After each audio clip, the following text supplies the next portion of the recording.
Hello, guys, and welcome back to my garden in the very end of May. I'm so excited to show what we've got here. And basically, it was a very unusual month. So, we started with a drought and ended up with lots of rain. And for now, like the change is pretty vivid. So, I was trying to start filming May Garden Tour in the mid of May, and I realized that everything that I filmed is actually so different from what you can see right now. So I'm starting here from the front yard because I'd like to show the experiment that paid off in my case. So here I grafted a rose on the stem of a rose hip.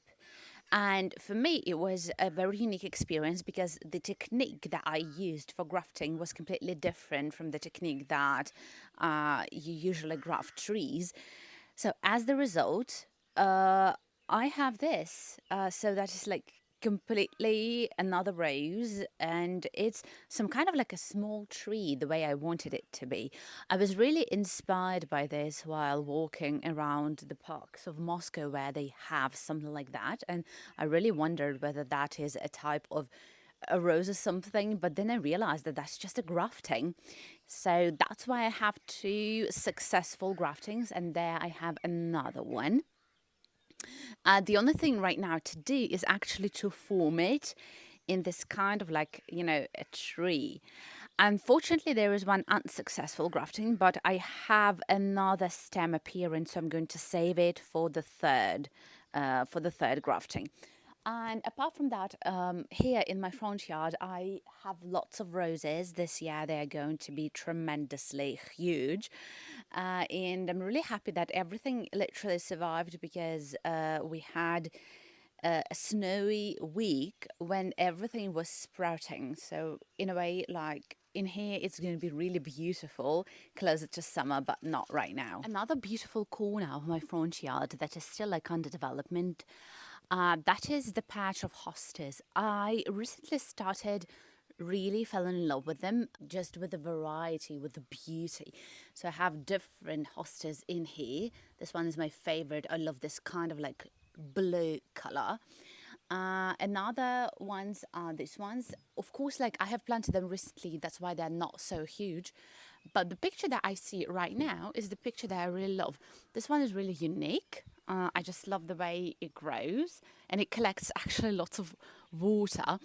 And I'm planning on expanding this patch, and it's just the beginning because I wanted to try it out, because in here for most of the time we have the shade. The sun appears only for a couple of hours, and I wanted to see how they're going to feel in here. So far they're feeling really great, and that is something that I have showed before.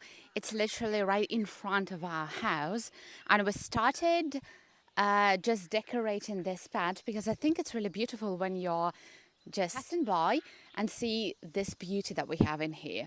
Hydrangeas are over there. We have 3 of them. And also 2 bushes of lilac that I have planted recently. No blossom yet, but I'm expecting more blossom in the following years. So here we have, and I believe they're going to be really gorgeous this year. These are delphiniums. Another hydrangea here. So that is like taken from that 3 of them. So we gradually start like putting hydrangeas everywhere because they're so remarkable. Then we planted a rose here as well, and like tiny flowers, just because they create this type of really nice mood in here. Well, literally like the tree where we took this seedling from wasn't that big, and we did not expect it to grow that big, but somehow it grew like that.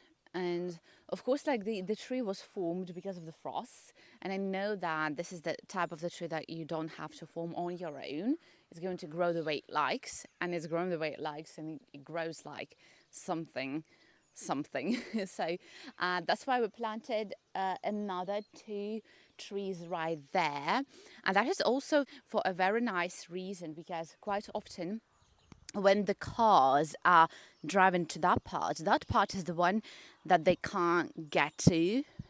So literally when they are trying to turn around, They always use our space to do that. And it's pretty irritating because, for example, when you want to plant flowers, you should expect that they're going just to destroy them because uh, a lot of times people do not pay attention to the small details. So, for the sake of saving the space so that they don't get close to our house while turning around, we decided to plant trees, like a kind of like natural hindrance to that. So that was the logic behind taking those small seedlings from this tree and putting them right there. And right now I'm going to take you to the main part of my garden, to the orchard, where we are going to see lots of changes happening in there. So let's go.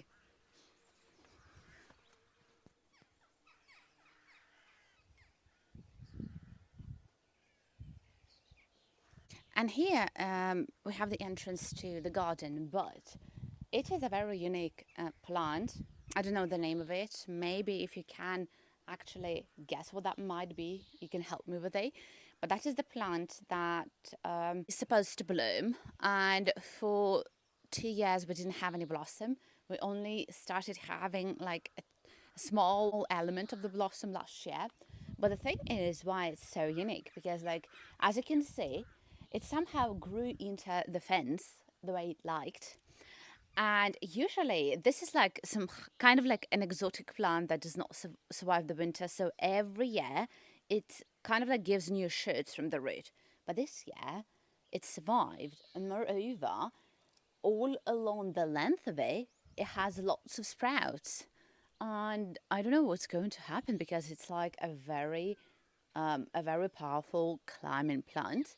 And at times I really worry about such plants because when you do not know the name, when you do not know how it grows, how it is supposed to grow, you are a little bit afraid of what is going to happen. Well, in a way, it's going to be really interesting to see how everything is going to appear in the end.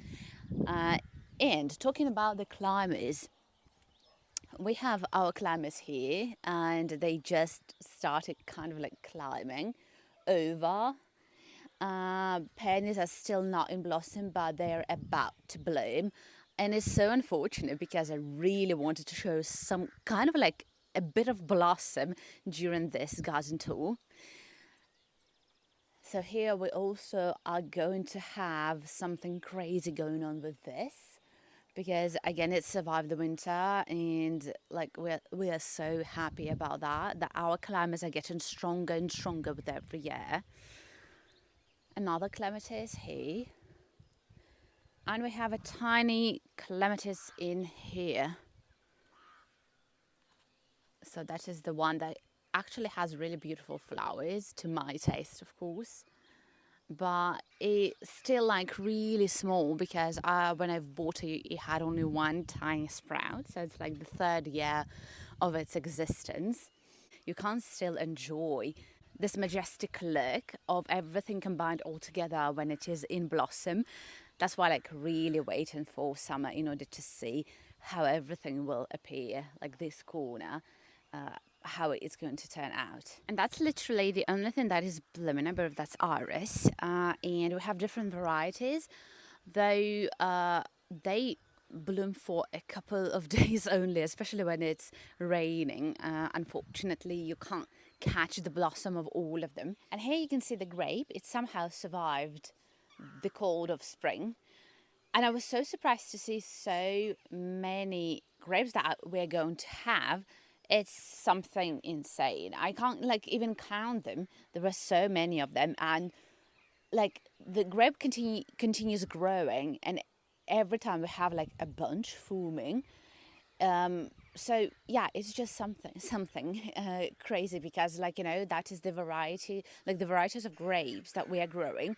They're not supposed to withstand our cold winter climate, but it just survived. But usually I'm covering them with lots of layers of the textile material, and this time it's the most powerful it has ever been. But I can't say the same for other grapes that we have in there, and I'm not going to show them because literally only one of them has one bunch of grapes, but this one's going to actually work for all of them. I was even like thinking of eliminating the grape completely because I was so not satisfied with the fact that they do not like the frost in spring. But in a way, after that, I decided to give them another chance. And let's move to the polytunnel, because in there, I think like you definitely expect the polytunnel tour and everything I'm going to show there. And the plants in the polytunnel are gradually getting better. And you know that we do not have any heating or anything, so these are just like natural processes. I'm going just to show some really exciting things going on. For example, we have already started having peppers, like really tiny ones, but it's like a marvel for the eyes, especially in the very end of May. And the peppers are feeling okay. And you know that I have mulched here, everything in here. The tomatoes, these are of high varieties. They are just climbing higher and higher, but still like forming some bunches of tomatoes, not in blossom yet. And in here, you know that we have aubergines, which are already in blossom. I have to say that these are early varieties, so we expect to have our first aubergines really early.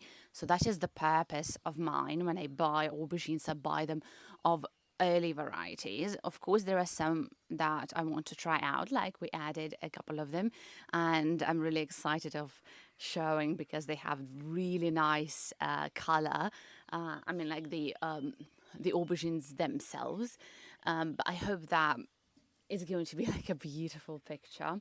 Unfortunately, the spider mite is damaging them, so I need to spray them every now and then. So this year I decided to try out a new experiment. So as you can see, I don't have that many tomatoes in here, but I decided to combine the tomatoes with peppers. So basically it's like a huge distance between the tomatoes, and in that distance we have peppers growing. So, and they're growing higher and higher. And also we have peppers in here, like literally 4 of them, and lots of blossom, which I'm really excited about. So these are like new varieties, and you can see by the way they grow, by their leaves, that they're going to be huge, and they are.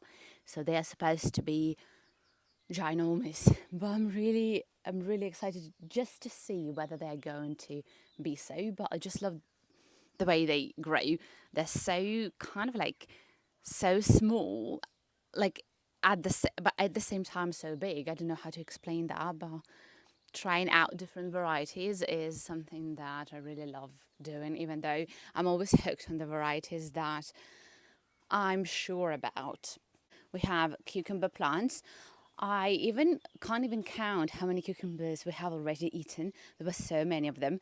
As with the cucumbers, as it appeared, I had a record set for the first cucumber that I picked. It was somehow in the mid of May, so I'm going to include the video that I filmed so that you could see. So I've set a new personal record. So last year, we had the first cucumber that we could pick from our plant and eat in the very end of May. Today is the 13th of May, and I have my first cucumber that I'm going to pick and prepare the salad with it tonight. So that is the cucumber, as you can see, and it has started growing tremendously, and it is the first cucumber that is ready to be picked. Well, the size is ideal for that. Moreover, I really want the plant to give the extra support, and by picking the cucumbers on time, I definitely allocate a certain amount of nutrients into other cucumbers and the plant itself. So that is this really precious moment.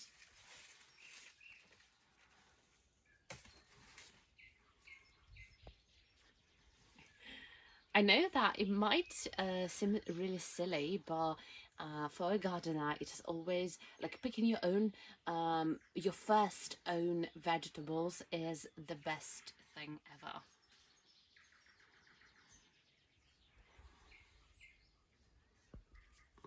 But we continue picking cucumbers and we are really satisfied with that. The amount of salads that I've eaten, I also can't count them. And in here we have the tomatoes.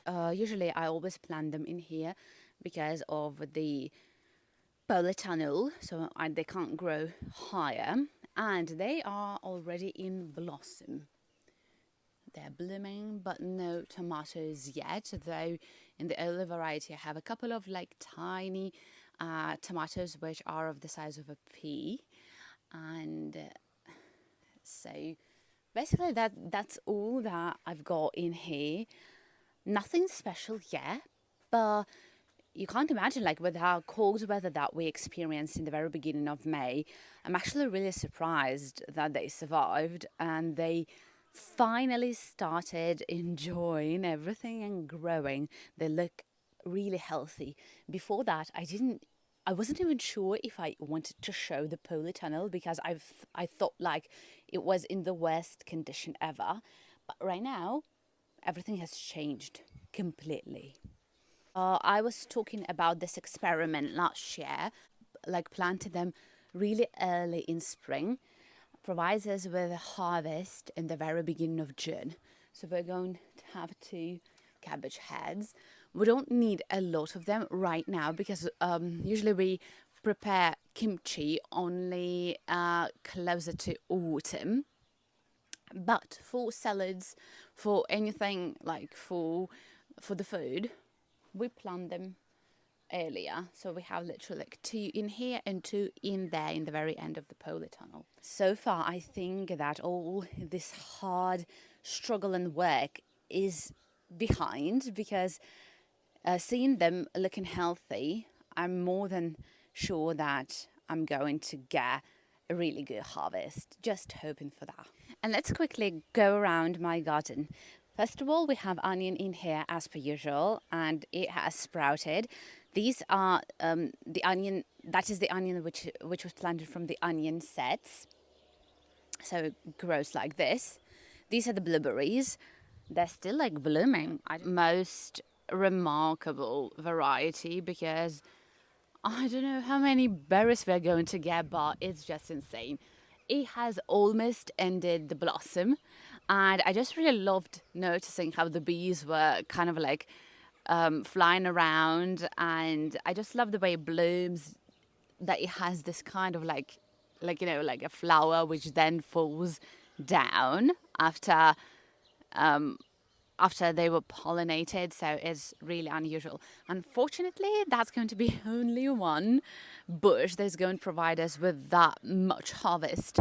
I can't say the same for these ones, though we have like a couple of bunches here and there.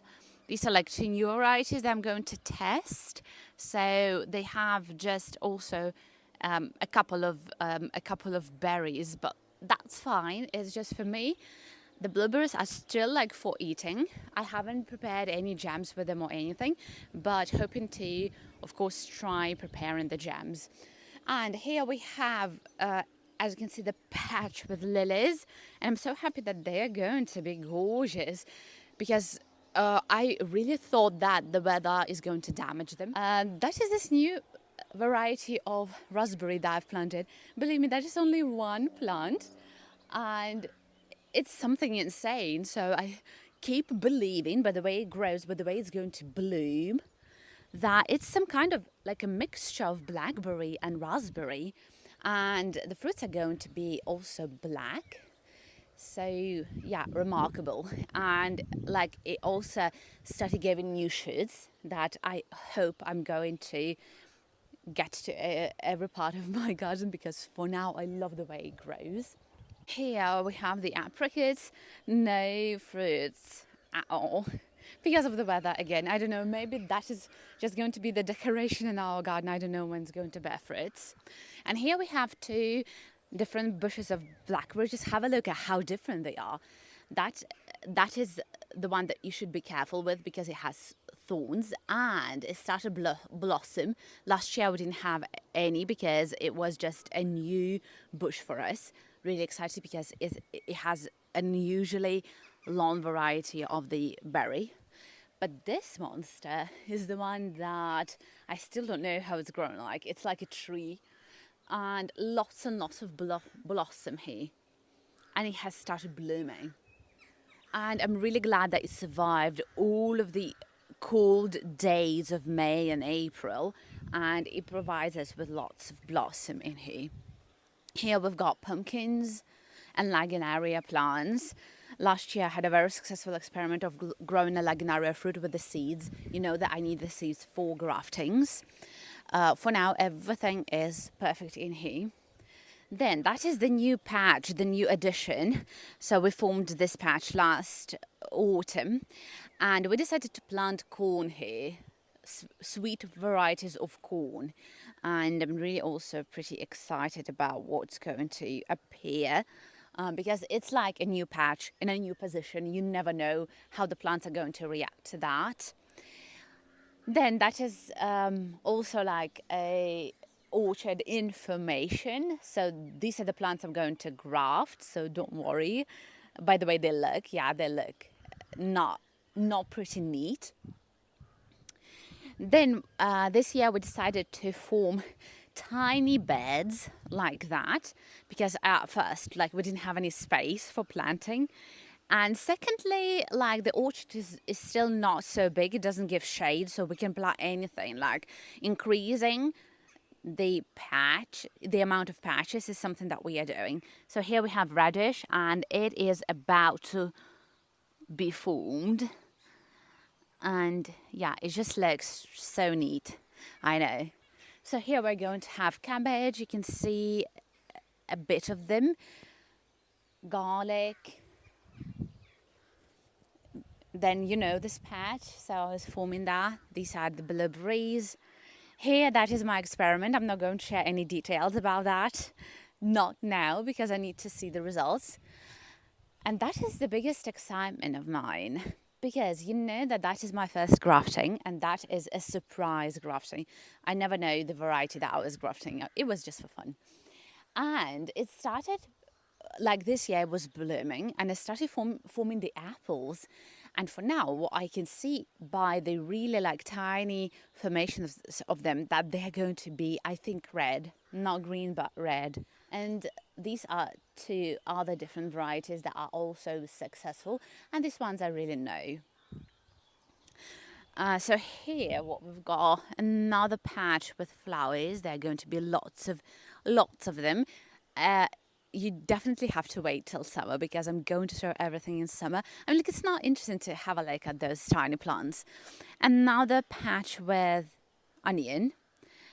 Because we had the leftovers of onion sets, and here we decided to plant strawberries. Unfortunately, we're not going to have that many pairs. Maybe not a single one, though who knows, because of the frost. Like this year, I hope we're going to have apples, but nothing more than that. And it is really unfortunate. The same I can say for the bushes, just a couple of berries and nothing else because of that really horrible snowy week in April. Right now we have actually the season of May bugs, and you know what's the interesting part is that we have lots of ravens who eat them. And that is happening this year. Literally like this May bug is moving, but it doesn't have the body because they are like eating, what they're eating is like, you know, this body part, which is softer. So strange. And in there where we have lots of trees, we actually have so many of them lying on the ground. It's insane. It's like the picture is really apocalyptic.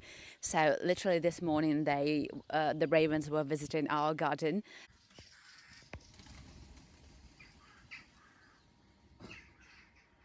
And they have eaten lots of them too, because maybugs, they love not only the maple trees, but as it appears they really love plums, pears and all other fruit trees.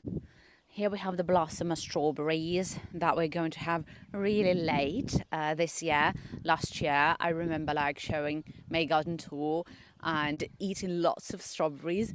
Not now. Just behind the polytunnel, we have really nice patches with cabbage, 3 of them, and I think that that is a really an ideal position for them. Just even by the way the cabbage for early crop is growing was like an entire mass of soil, and just really wanted to divide them into 3 patches, neat ones. The patch with tomatoes, there is a very nice history to that, but I'm going to share that after we're going to have that great harvest, because I think I have one really nice idea how to increase the harvest of tomatoes, a ridiculous one, how to increase the harvest of tomatoes in the open, not in the polytunnel. So over here we've got watermelons, and they are grafted. I hope that you can see this, that I grafted them to the Lagunaria root stock. Every single watermelon is grafted. I stopped planting watermelons with their own root stock, I think 3 years ago. So that is what I'm planting, and mulched a bit with the grass. Another patch with garlic, really huge. And I'm not going to forget the patch and another maybug in here, so they were literally flying all over. And that is the patch and the Colorado beetle. Sorry, I need to destroy it. With the potatoes of early crop, and it is about to bloom. Can you believe that?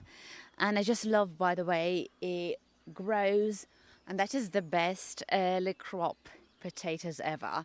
I'm just really hoping to taste it soon, but still no blossom yet. Just controlling the Colorado beetle is the main purpose here.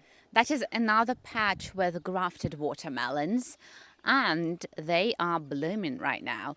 Though this year is not so perfect for watermelons, because we have, even like it's the end of May, the nights, and especially when it's like really cloudy during the day, it's pretty cold, so they don't like it, and they're struggling. And of course I can't just not show you the main crop, like the patch with the main crop of potatoes. It is really like it's grown like crazy, especially after all of the rains. And that is literally the patch I'm always checking when it comes to the Colorado beetles. And I don't know, for me, it's like a pleasure to see that they are growing and that they form this really neat rows that I had in my head when I was planting them, and the way I'm going like to control their growth. So that is something really exciting. And this patch is pretty lengthy, so it does take time to do the weeding, to take the Colorado beetles, like to check them, and further on it's going to take a lot of time to mulch them, to tie them up to this kind of like support system, because I've like they're going to grow really really high. That is one of the best patches for them. Like they are exposed to the sunshine for the most part of the day. There is no shade here at all, so they are always under the sun. That's why in here we've got some of the best results of potatoes, and that's why while thinking of crop rotation, I can't like choose another patch, because I know that here is going to be the best result.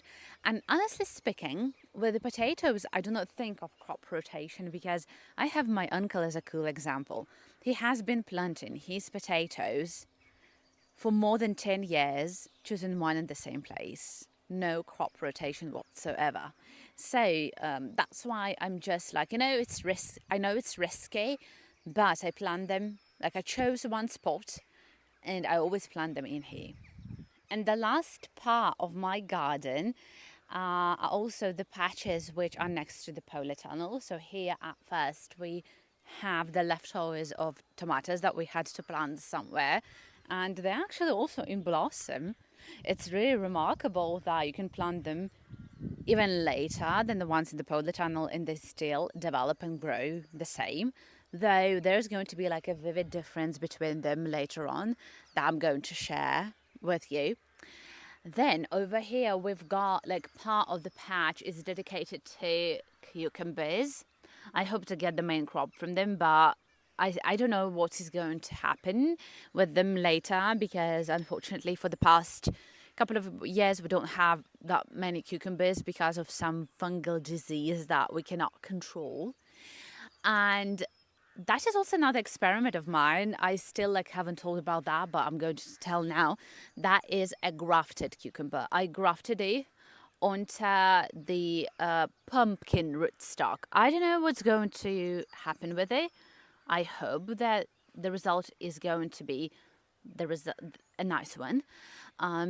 But right now, like, they're growing. I'm satisfied with it. I don't know what is like, and they are also like, as you can see, they are with cucumbers. So I don't know. I think that the reason behind it is that I think about their immunity when it comes to the pumpkin rootstock. I just have a look at how the watermelons are grown. I know that they're always like stronger. And I believe that the same is going to happen in here, but I don't know. It's just an experiment. Of course, in here we've got the crop of strawberries that still needs, I think, a couple of weeks to get ripe and to get really nice. But that was the best decision to plant it next to the polytunnel, because always moist in here and because of the polytunnel. And in here we've got the peppers. That's going to be another crop in the open. So I usually always divide the amount of plants, the amount of seedlings, the ones that go into the polytunnel and the ones that go into the open, in order to see the difference and not have also a bit of the harvest from the open part. But there's only one plant that I do not, and I'm not ever not going to plant into the open. That is the aubergine. The aubergine is going to be completely destroyed by the Colorado beetle if you plant them in here. So that is one of the reasons why I do not do that, and I'm always like dedicate an entire whole patch to the aubergines in the polytunnel. So as for now, that's all that you need to basically know and see. I'm really excited entering the months of summer and seeing what is going to appear, but it's so quick. Like, literally, I remember only a bit of time ago, we were just like planting. There was still like everything was so tiny, but right now it's serious. Like, we start getting the first fruits and the first blossom.